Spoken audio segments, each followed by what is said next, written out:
दीदी किसान, बदलते भारत की शान।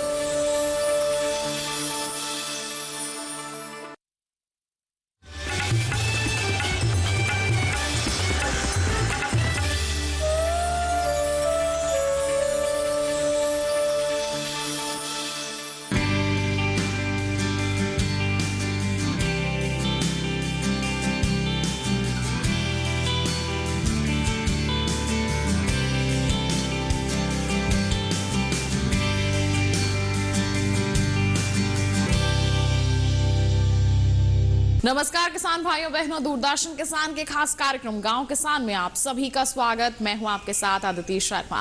हमारे इस कार्यक्रम में खेती किसानी और पशुपालन से जुड़ी अहम जानकारियां हम आप तक पहुंचाते हैं और साथ ही आपकी मुलाकात करवाते हैं हमारे एक सफल किसान से। तो फिर आइए आज के हमारे इस कार्यक्रम में क्या कुछ खास जानकारियां हम आप तक पहुंचाने वाले हैं, जानने के लिए शुरुआत करते हैं आज के एपिसोड की।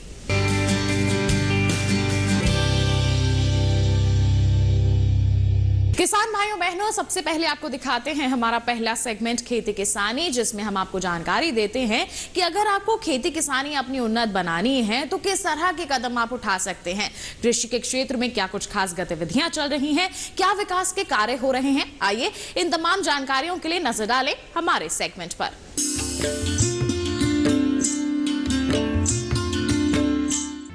मिट्टी में पोषक तत्वों की कमी होती जा रही है, साथ ही मिट्टी दूषित होती जा रही है, जिसका सीधा असर फसल उत्पादन पर पड़ रहा है। हालांकि इसकी कई वजह है, लेकिन समाधान का रास्ता है मिट्टी की जांच करना, जिससे समय रहते ये पता लगाया जा सके कि मिट्टी में किन पोषक तत्वों की कमी है और उन्हें कैसे दूर किया जाए। खेत में कौन सी फसलें लगाई जाए, इसे सरल बनाने के लिए मोदी सरकार ने 2015 में मृदा स्वास्थ्य कार्ड योजना चलाई और नारा दिया, स्वस्थ धरा तो खेत हरा। इस योजना के अंतर्गत 429 नई स्थायी प्रयोगशालाएं, 102 नई मोबाइल प्रयोगशालाएं और 8,752 लघु जांच प्रयोगशालाएं स्थापित की गई। गांव स्तर पर भी मिट्टी की जांच करने के लिए कृषि उद्यमियों को प्रोत्साहित किया जा रहा है। गर्मियों के समय में जब खेत खाली होते हैं, इस समय मृदा परीक्षण कराना बेहतर होता है। क्या है विशेषज्ञ की राय, आइए जानते हैं। मिट्टी की जांच क्यों जरूरी है। किसान भाई हम दिनों दिन अपने खेत की मिट्टी के दिनों दिन अधिक से अधिक प्रोडक्शन ले रहे हैं, लेकिन उसके अनुसार हमें पोषक तत्वों का प्रबंधन नहीं करते।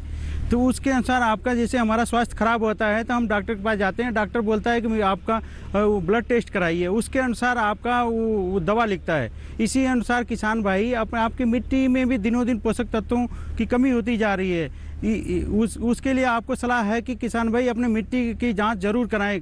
अभी इस समय खेत मिट्टी गर्मी के मौसम में आपका खेत खाली है, उस दौरान आपका मिट्टी की जांच जरूर करना है। इसका उद्देश्य है कि आपके खेत की मिट्टी का पता चल जाता है एग्जैक्ट कि आपके खेत में कौन से पोषक तत्वों की कमी है तथा कौन से पोषक तत्व की उपलब्धता है। साथ ही साथ आपके खेत में इधर दिल्ली का जो दक्षिणी पश्चिमी बेल्ट है, यहाँ पे सलाइन वाटर है। सलाइन वाटर से भी आपके खेत में नमक की मात्रा बढ़ती जा रही है, जिससे कि आपका मिट्टी के जांच से ही पता चल सकता है कि आपकी मिट्टी लवड़ी है, क्षारी है या अम्लीय है, उसका भी पता चल सकता है। साथ साथ आपका पोषक तत्वों के बारे में भी विस्तृत पता चल जाता है कि इस खेत में आपका कौन से न्यूट्रिएंट की कमी है, उसके अनुसार आप उसका प्रबंधन कर सकते हैं। अब किसान भाई आपके 1 एकड़ खेत है तो एक एकड़ खेत से 5, 7, 8 जगह से नमूने लेने रहते हैं। इसके लिए आपका घरों में औजार रहते हैं, जैसे खुरपी, कस्सी, फावड़ा, इसका यूज करते हैं। और इसके लिए मिट्टी की जांच के लिए आपका जो गहराई आपका 0 से 15 सेंटीमीटर, धान, गेहूं, सरसों, इसके लिए आप लेते हैं। इसी तरह फलों के वृक्षों के लिए आपका 0 से 30 सेंटीमीटर गहराई, 30 से 60 सेंटीमीटर, 60 से 90 सेंटीमीटर 3 लेयर का सैंपल लेते हैं, जिसके अनुसार आपका मिट्टी की जाँच कराते हैं। अब इस मिट्टी को किसान भाई आपका ले करके आपका साफ सुथरी पॉलीथीन में रख करके नज़दीकी कृषि विज्ञान केंद्र में आप दे सकते हैं, जिससे कि आपके मिट्टी की जांच के उपरांत उसमें कौन से पोषक तत्व की उपलब्धता है या कमी है पता चल सके। और मिट्टी का सैंपल लेते समय किसान भाई आपको कुछ सावधानियां भी रखनी पड़ती है। जैसे आपके पास जो पॉलीथीन है जिसमें मिट्टी का नमूना कलेक्ट कर रहे हैं, वो साफ़ सुथरी होनी चाहिए। साथ साथ जो इस औजार से आप मिट्टी का सैंपल ले रहे हैं उसमें अगर लोहे का है तो जंग खाया नहीं रहना चाहिए। तीसरा पॉइंट है कि साथ साथ किसान भाई आपके जिस खेत से मिट्टी का सैंपल आप टेस्ट करना चाहते हैं, अगर उसमें खेत में अगर पेड़ है तो पेड़ के नीचे से सैंपल सैंपल नहीं लेना चाहिए। चौथा पॉइंट ये है कि आपके किसान भाई गांव में देखा जाता है कि आपके ये घर के पास आपका खेत है तो वहाँ पे नज़दीकी जैसे काऊ डंग हुआ या बोफैलो डंग हुआ, उसको इकट्ठा खेत में कोने पे रख देते हैं। उसके पास से भी मिट्टी का सैंपल नहीं लेना चाहिए। ये आपको ये सावधानियां रखनी चाहिए। साथ ही साथ इसका जो महत्व है, आपका कृषि विज्ञान केंद्र में आपका इससे जांच होने के बाद जांच के उपरांत आप में इस खेत में कौन से पोषक तत्व की कमी है, साथ साथ मिट्टी में आपका दिनों दिन ऑर्गेनिक कार्बन भी कम होता जा रहा है। आपका हम अधिक से अधिक ऊपर फसल तो लेते हैं, लेकिन उसके अनुसार हम पोषक तत्वों का प्रबंधन नहीं करते, जिससे कि हमें जांच के उपरांत ही पता चलता है कि इसमें कौन से पोषक तत्व की कमी है या आपके खेत में ऑर्गेनिक कार्बन इतना है। उसके अनुसार आपके जांच के उपरांत इसका अच्छी तरह प्रबंधन कर सकते हैं न्यूट्रिएंट मैनेजमेंट। कभी कभी किसान मृदा परीक्षण को गंभीरता से नहीं लेते और कम पैदावार की समस्या से दो चार होते रहते हैं।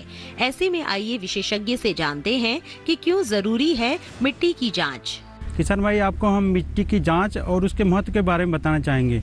इस समय किसान भाई गर्मी के दिनों में आपका खेत खाली है, उस उपरांत आपके मिट्टी की जांच जरूर कराएं। मिट्टी की जांच कराने के लिए आपको किसान भाई मिट्टी का नमूना 0 से 15 सेंटीमीटर गहराई तक लेना चाहिए और आपका 1 एकड़ खेत है तो 5-7 जगह से मिट्टी का नमूना ले करके उसमें साफ सुथरी पॉलीथीन में रख लें।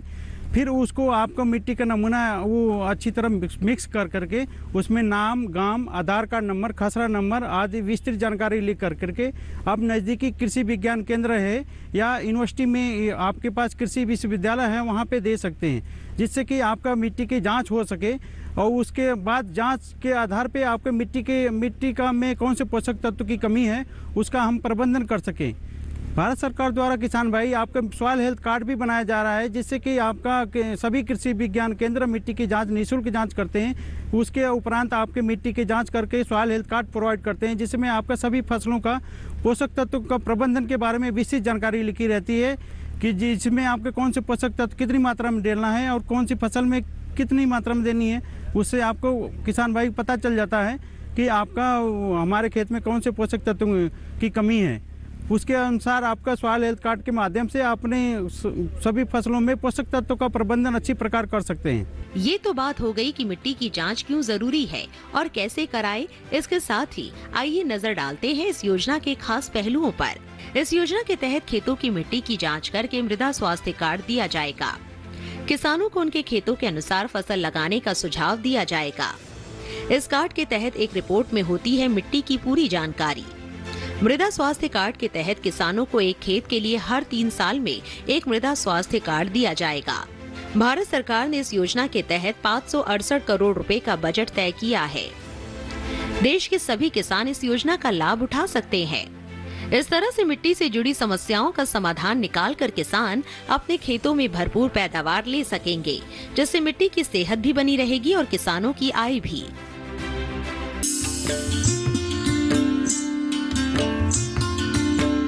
तो ये था सेगमेंट खेती किसानी। इसी के साथ बता दें कार्यक्रम में वक्त हो चला है एक छोटे से ब्रेक का। आप कहीं मत जाइए, देखते रहिए कार्यक्रम गांव किसान और बने रहिए दूरदर्शन किसान पर।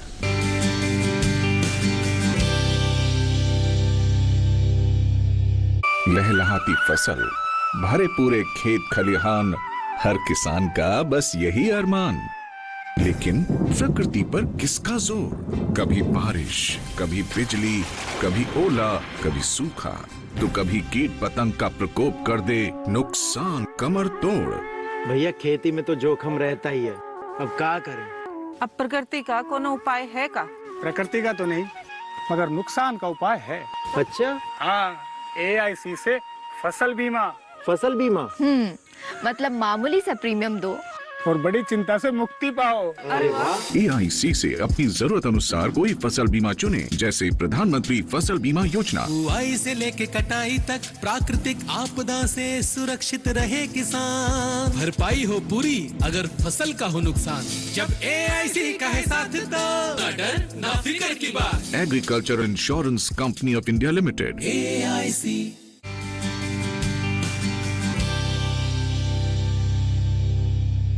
ब्रेक के बाद दूरदर्शन किसान के कार्यक्रम गांव किसान में आप सभी का फिर से स्वागत। अब वक्त है हमारा पशुधन सेगमेंट का, यानी कि जानने का कि पशुपालन के क्षेत्र से आप जुड़े हुए हैं या फिर जोड़ना चाहते हैं तो किस तरह के प्रबंधन कार्य आप कर सकते हैं। आइए आपको दिखाते हैं हमारे सेगमेंट में। छोटे पशुपालन को सफल बनाने के लिए सबसे जरूरी है सही नस्ल का चुनाव करना। स्थान की जलवायु और तापमान को ध्यान में रखकर किया गया चुनाव बेहतर परिणाम देता है। बात अगर राजस्थान की करें तो यहाँ ठंड भी बहुत पड़ती है और गर्मी भी। इसके अलावा यहाँ चारे की उपलब्धता साल भर नहीं होती। इन्हीं बातों का ध्यान रखा जाए तो बकरी में सिरोही नस्ल सबसे बेहतर है। इसे दूध और मांस उत्पादन दोनों के लिए ही पाला जा सकता है। बकरी की ये नस्लें भूरे रंग की होती है। शरीर पर हल्के या भूरे रंग के धब्बे होते हैं।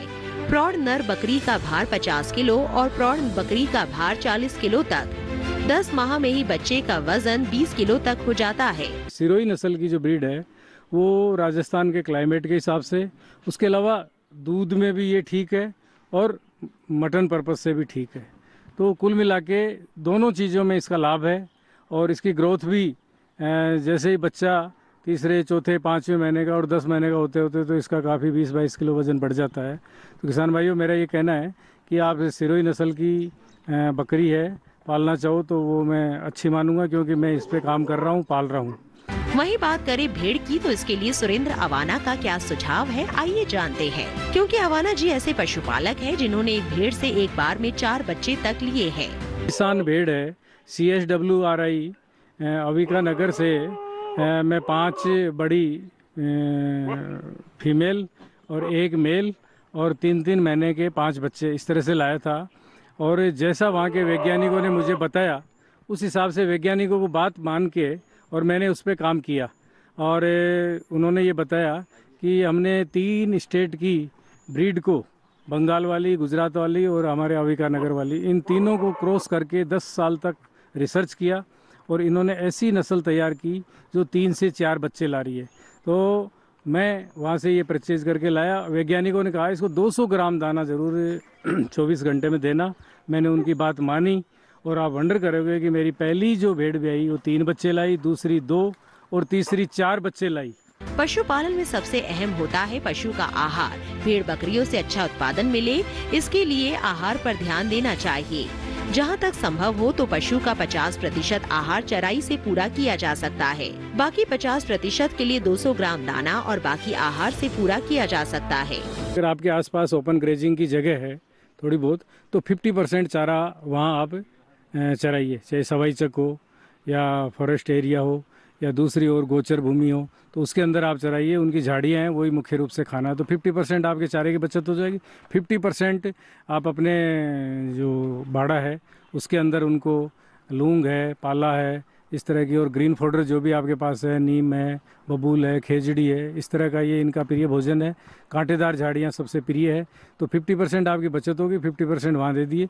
और मेरा ये कहना है कि अगर आप 200 ग्राम दाना 24 घंटे में इनको दोगे तो मैं समझता हूँ कि 14 महीने में 2 बार तो ये बकरी ब्याती है सिरोही, और दूसरी भी 14 महीने में 2 बार ब्याह जाती हैं। आप एवरेज मानिए कि कोई 1 लाएगी, कोई 2 बच्चे लाएगी, तो एवरेज 1.5 और 1.5 3 बच्चे तक आपको 14 महीने में आ जाएंगे। और 10 महीने के अंदर अंदर वो जो मेल है वो आपका तैयार हो जाएगा। तो ईद का त्यौहार या दूसरे और किसी भी आपको 10-12 हज़ार रुपये दे जाएगा। और आप वेट करोगे और उस पर थोड़ा सा जोर खिला के 1,000-2,000 और खर्च करोगे, 25-30 किलो वजन हो गया तो वो आपका 20-25 हज़ार से आराम से बिकेगा। आप में पैसेंस है तो उसको रोकिए, अदरवाइज़ पहले सर कर दीजिए। और फीमेल है वो 9 से 12 महीने के अंदर दोबारा वो हीट में आ जाएगी और उसके बाद वो भी बकरी बन जाएगी। और उसके बाद आप उसको सेल भी करोगे पहली या दूसरी बार बनने के बाद, तो आराम से 16, 17, 18, 20 हज़ार तक की अगर अच्छी हेल्दी है तो 20 हज़ार तक बिकेगी, और नहीं तो 15 हज़ार तो कम से कम मिलेंगे। तो इस तरह से किसान भाइयों 14 महीने में ही आप और 50% सेल करोगे, उसमें भी आपको बचत है। दूसरी आपके पास फीमेल रह गई वो बचत है। और इसी तरह से अविसान का या दूसरी भेड़ है, ये भी वही सिस्टम है। 14 महीने में 200 ग्राम दाना, और भेड़ तो 90% ओपर ग्रेजिंग में अगर सूखा हरा जैसा मिलता चलती है, बस 200 ग्राम दाना दे दीजिए। और अगर अविसान लाते हो तो 3-4 बच्चे लाएगी। 14 महीने में एवरेज में मानता हूँ कि 4 बच्चे होंगे, तो उससे दूसरे किसानों के 2 बच्चे होंगे, आपके 4 होंगे, इनकम डबल होगी। और इस तरह से और जो दूसरे इसके मींगनी है, मूत्र है, ऊन है, इससे छोटे छोटे लाभ होंगे। उसी से तो आपके दाने का खर्चा निकल जाएगा, और आपकी जो सेल करोगे मेल या फीमेल, वो आपकी शुद्ध इनकम होगी, आपका मेहनताना होगा। और जिन किसानों के आसपास अगर ओपन ग्रेजिंग नहीं भी है तो भी वो उनका 10-20% और एडिशनल खर्चा बढ़ जाएगा। आप उनके अंदर ही, अपने बाड़े के अंदर ही उनको हर तरह का आसपास हरा चारा, बहुवर्षीय चारा लगा के उनको खिलाएंगे, तो आपका थोड़ा सा खर्चा बढ़ेगा, बाकी उसमें भी आपको डेफिनेट इनकम होगी। पशुपालन को सफल बनाने के लिए सरकारी योजना का लाभ ले सकते हैं। इस बारे में किसान व पशुपालक का क्या कहना है, आइए जानते हैं। प्रधानमंत्री जी ने अभी पशुपालन, डेयरी और मत्स्य पालन विभाग ने, माननीय रूपाला जी ने एक LNM योजना चलाई है, जो बहुत अच्छी योजना है। मैंने इसमें 3 चीज़ें हैं। गोटरी है, जिसमें गोट और सीप आ गई, पिगरी भी है, और पोल्ट्री है।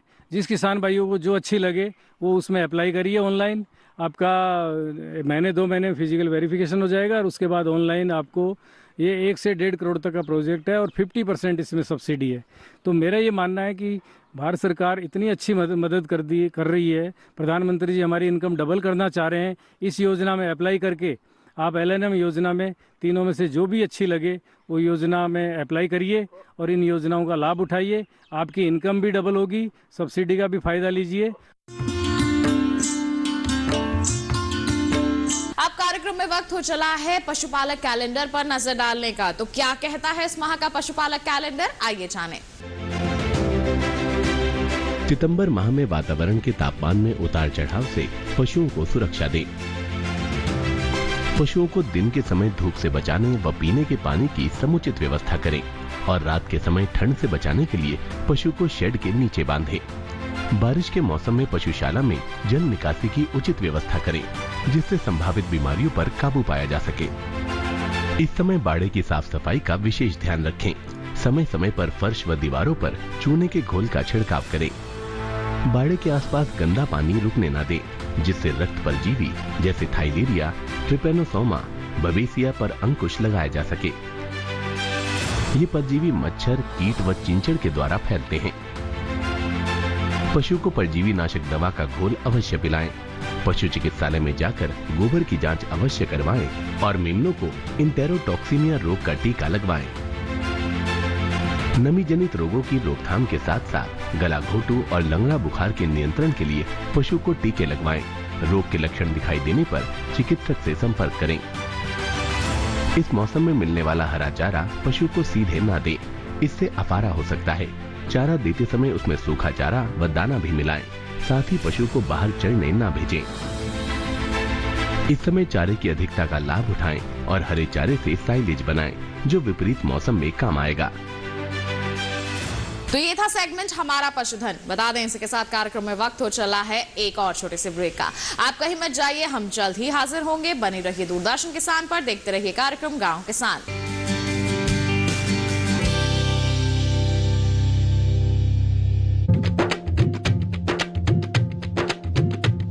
फूलों की लाली है, गेहूं की बाली है, खुशियों की प्याली है, सपनों की थाली है। धूप जो चूमे तो चमके धनक सी, सावन में खुल जाए सौंधी महक सी। मेरे देश की धरती, मेरे देश की धरती, मेरे देश की धरती, मेरे देश की धरती। देखिए कार्यक्रम मेरे देश की धरती, सोमवार से शुक्रवार रात 8 बजे सिर्फ दूरदर्शन किसान पर।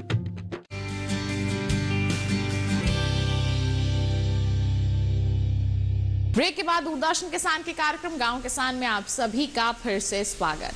अब कार्यक्रम में वक्त है हमारे कामयाब किसान से मुलाकात करने का, यानी कि जानने का कि किन समस्याओं का सामना करते हुए उन्होंने इन ऊंचाइयों को छुआ है, किस तरह से इस नई पहल की शुरुआत उन्होंने की। आइए मुलाकात करवाते हैं हमारे आज के कामयाब किसान से, हमारे सेगमेंट कामयाब किसान की दास्तान में।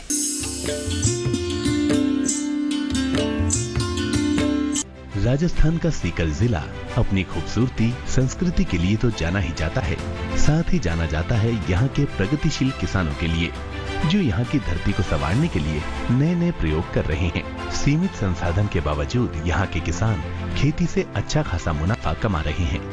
ऐसे ही एक किसान हैं सुंडाराम जी, जिन्हें 1 लीटर पानी में पेड़ लगाने की तकनीक विकसित करने पर पद्मश्री अवार्ड से नवाजा गया। कृषि वानिकी सर्वे के आंकड़ों की माने तो सुंदराम वर्मा ने सीकर, नागौर सहित प्रदेश भर में कई स्थानों पर रेतीली व बंजर भूमि में 1 लीटर पानी में ही 60,000 से ज्यादा पौधे लगा दिए हैं। साल 2021 जून जुलाई में भी सुंदराम वर्मा द्वारा दांतारामगढ़ व सालासर सहित शेखावटी इलाके में 3,000 से ज्यादा मरुस्थलीय पौधे रोपित किए गए हैं। इसके अलावा वो कृषि क्षेत्र में कई नई तकनीक विकसित करने पर शोध कर रहे हैं और कर चुके हैं। फिलहाल आज जानते हैं उनके अनार के बाग के बारे में। करीब 1 हेक्टेयर खेत में फल फूल रहे इन अनार के पौधों को 13 साल पहले रोपा गया था। उनके 400 पौधे अब उन्हें अच्छा रिटर्न दे रहे हैं। वो बताते हैं कि उनके उगाए अनार पूरी तरह से जैविक हैं। इस फसल को अच्छी बढ़वार मिले, इसके लिए वो बकरी के गोबर की खाद इस्तेमाल करते हैं, क्योंकि बकरी की खाद में वो सभी तत्व मौजूद हैं जो पौधे के लिए जरूरी हैं। खेत के मेरे इस हिस्से के 1 हेक्टेयर में अनार का बगीचा बोया हुआ है, जो लगभग 13 साल पहले उद्यान विभाग की एक स्कीम के तहत लगाया था। और इसमें ड्रिप लगी हुई है और पूरी तरह से ये जो नई कृषि की तकनीक होती है उसका उपयोग करते हुए इस बगीचे को मेंटेन किया है।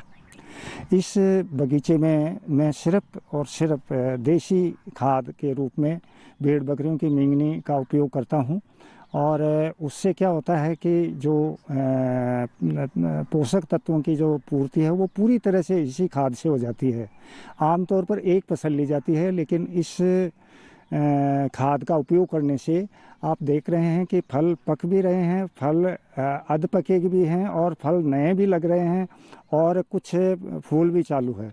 तो कहने का मतलब है कि इससे लंबे समय तक यानी अगस्त से लेकर और नवंबर तक लगातार फल मिलते रहेंगे और बनते रहेंगे, और इसलिए इसकी जो पैदावार है वो लगभग प्रत्येक पौधे से 20 किलो से लेकर 30 किलो तक पैदावार मिल जाती है। और इस समय जो मार्केट वैल्यू है वो 50 रुपये से लेके 80 रुपये तक बिक रही है। जो सबसे अच्छा और मोटा माल है वो 80 रुपये बिकता है, बीच का 65 रुपये बिकता है, फिर 50 रुपये, और जो बिल्कुल छोटा माल है वो करीब 40 रुपये किलो बिकता है। तो इस 1 हेक्टेयर से 5 से 6 लाख रुपये प्रति वर्ष की आमदनी हो जाती है, जिसमें 1.5 लाख रुपए का खर्चा हो जाता है और बाकी जो है वो 4 लाख 5 लाख के बीच में मुनाफा बच जाता है।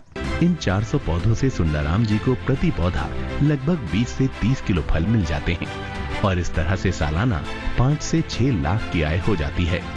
सुंदराम जी बताते हैं कि बागों की ये खुशहाली हमेशा से ऐसी नहीं थी। एक वक्त आया था जब पौधों की सिंचाई के लिए उनके पास पर्याप्त पानी नहीं था। इस समस्या का उन्होंने खुद ही तोड़ निकाल लिया, और वो था पौधों की 2 कतारों के बीच के हिस्से का इस्तेमाल करना। इसके लिए उन्होंने एक हिस्से में मल्चिंग बिछा दी, जिससे बारिश का पानी बहकर एक जगह एकत्रित किया जा सके। इस तरह वो हर साल करीब 20 लाख लीटर पानी इकट्ठा कर लेते हैं, जिससे उनके पौधों को साल भर पानी मिलता रहे। सुंदराम जी का सफर यहीं तक नहीं है, बल्कि वो अपने बाग में एक और तकनीक का इस्तेमाल करने वाले हैं, जिससे अगले कुछ सालों में इजाफा 2 गुना हो जाएगा, वो भी उतनी ही जमीन में। आइए उन्हीं से समझते हैं। इसको जब पौधे को लगाया था तो ये 1 हेक्टेयर में 400 पौधे लगे थे, और अब जब देखने से ये पता चलता है कि 13 साल में जितनी बढ़वार हो सकती है उतनी इनकी हो चुकी है, और बीच में अभी भी एक पौधा और लगाया जा सकता है। तो हमने पौध तैयार कर ली है और इनके बीच में 400 पौधे और लगाएंगे, और जब ये 800 पौधे हो जाएंगे तो ये पैदावार जो है वो बढ़कर 5 लाख 6 लाख से 10-12 लाख तक हो जाएगी, ऐसा हमारा अनुमान है। और इसमें जब इसको लगाया था तो उस समय हमारे पास थोड़ा सा पानी ट्यूबवेल में था, लेकिन 6 साल पहले पानी ख़त्म हो गया, तो हमने 2 साल तक इसको टैंकरों के पानी से ज़िंदा रखा। लेकिन बाद में टैंकर का पानी भी इतना महंगा हो गया कि वो केवल पीने के पानी की पूर्ति कर सकते हैं। यहाँ पानी बिल्कुल ज़मीन में नहीं है और नहीं कोई नहर का पानी है, तो इसलिए हमने एक नया तरीका ये तैयार किया। तो इसमें क्या किया है कि जो पेड़ों की कतार है उसको मैंने खुला रखा है ताकि बरसात का जो पानी बरसे वो पेड़ों में की जड़ों तक अपने आप पहुँचे। और जो इन कतारों के बीच में यानी पौधों के कतारों के बीच की जो खाली जगह है वो पड़ी रहती है, तो वो खाली जगह में मैंने मल्चिंग का उपयोग किया। एक मल्चिंग ये है जो पॉलीथीन की 100 माइक्रोन की मल्चिंग है, ये 10 साल चलेगी और 1 हेक्टर में 1.5 लाख रुपए का खर्चा आया है। तो प्रति वर्ष 15,000 रुपये का खर्चा आया है, जो कोई मायने नहीं रखता, बहुत कम है, कोई ज़्यादा खर्चा नहीं है और लंबे समय तक चलती है। तो इससे यानी 1 हेक्टर के 6,000 वर्ग मीटर में इसको बिछाया है और 6,000 वर्ग मीटर से हमारे जो औसत बरसात का है वो 40 सेंटीमीटर है। इसमें 20 लाख लीटर पानी इसी 1 हेक्टर के बगीचे से इकट्ठा हो जाता है, जो एक फार्म पॉन्ड में इकट्ठा करते हैं। फार्म पॉन्ड भी विभागीय योजनाओं के अंतर्गत बनाया गया है और उस फार्म पॉन्ड में जो 20 लाख लीटर पानी इकट्ठा होता है वो इन पौधों के लिए केवल 10 लाख लीटर पानी की आवश्यकता होती है। और इसके बाद में हमने जो बाकी का जो पानी बचता है 10 लाख लीटर, उसमें हमने आधा हेक्टर में सहजन के पौधे लगाए हैं और सहजन के पौधों के बीच में हम सर्दियों में क्योंकि सर्दियों में जो फसल बोते हैं उसमें पानी की आवश्यकता कम रहती है, तो जो चना और सरसों इनकी हमने जो है वो फसलें ली हैं और सहजन की फसल भी ले रहे हैं।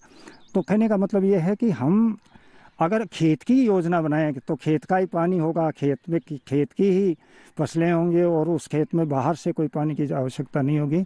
और ये तकनीक तो किसी भी हिस्से में, देश के किसी भी हिस्से के में, जैसलमेर में जो सबसे कम बरसात होती है वहाँ भी इस तकनीक से पानी इकट्ठा किया जा सकता है, क्योंकि राजस्थान की बालू रेत है। बालू रेत में अच्छी बरसात होती है तो ये पानी अवशोषित हो जाता है, बहता नहीं है। इस तकनीक से थोड़ा सा पानी भी बरसता है तो वो बहने लगता है और फार्म पॉन्ड में इकट्ठा होता रहता है। तो हमने एक नया नवाचार किया है जो काफ़ी सफल है और हम इसको पिछले 3 साल से काम में ले रहे हैं। सुंदराम जी की बागवानी वाकई में काबिले तारीफ है। उनकी इस योजना को आसपास के किसान भी अपनाकर पानी संचय के साथ साथ अच्छा मुनाफा भी कमा सकते हैं।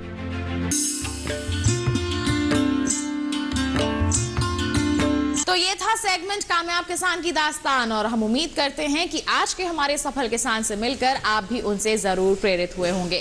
साथ ही बता दें, ये था हमारा आज का कार्यक्रम गांव किसान। एक विशेष जानकारी आपके लिए कि टीवी स्क्रीन पर दिखाए जा रहे QR कोड को आप स्कैन कर लीजिए, सीधा पहुंच जाएंगे हमारे YouTube चैनल पर। दोबारा हमारा ये कार्यक्रम आप देख सकते हैं। तो इसी के साथ हमें दीजिए इजाजत, आपसे मुलाकात होगी अगले अंक में। तब तक के लिए आप बने रहिए दूरदर्शन किसान पर। नमस्कार।